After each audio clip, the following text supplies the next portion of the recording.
10 minutes before the top of the hour, we have some strong thunderstorms rumbling through the northern plain states at this time. We'll check that out with Storm Watch. But first, a look at the tropical update and talking about some of the moisture, that tropical moisture that is still inundating the southern portion of the Mississippi Valley. You're looking at a satellite picture which displays much of the Atlantic Basin. I'm going to be covering what's happening all across the Atlantic Basin as we stretch all the way out toward the coast of Africa. But you can see here on the satellite picture what is left of Frances.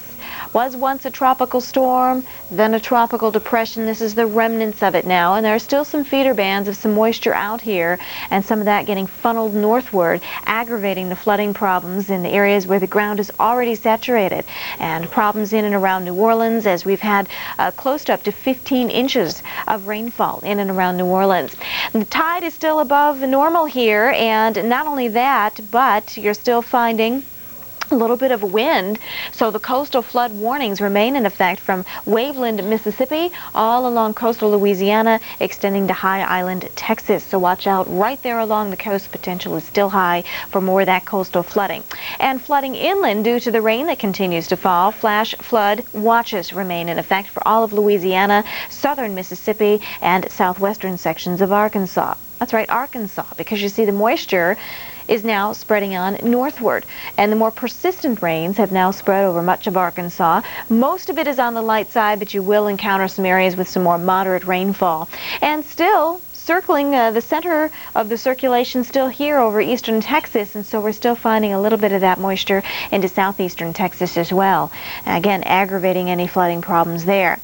Still seeing a few heavier bands of moisture moving on northward. You had a bit of a break around New Orleans, but look at this. More of it moving on up to the north, and again, that's not good news. It could mean another quick burst of some heavier rain for you.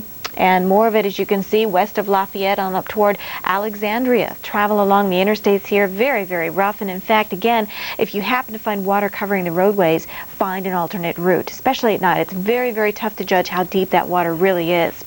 So that's a look at what's happening around the Gulf of Mexico. We take you a little further eastward, upper level trough here, and that's why we're finding the convection across Cuba, Hispaniola, and even a few clouds in and around Puerto Rico. As long as you have upper level low pressure, you aren't going to really find any tropical development.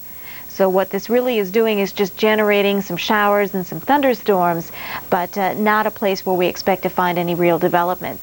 And another cluster of some thunderstorms here, but no signs of development just north of South America.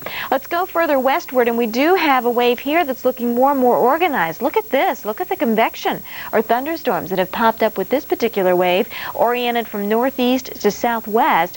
And earlier today on the visible satellite picture, it looked as though there might be a little bit of circulation close to the Cape Verde Islands. So this is a tropical wave that we're going to have to watch. I'll tell you something. I've been here for the past several hours, been watching this, and it's looking more and more impressive on the satellite picture. So we'll be watching this one very, very closely. Should anything develop here, though, keep in mind this is days and days away from the islands and even further out from the U.S. So we've got plenty of time to monitor this.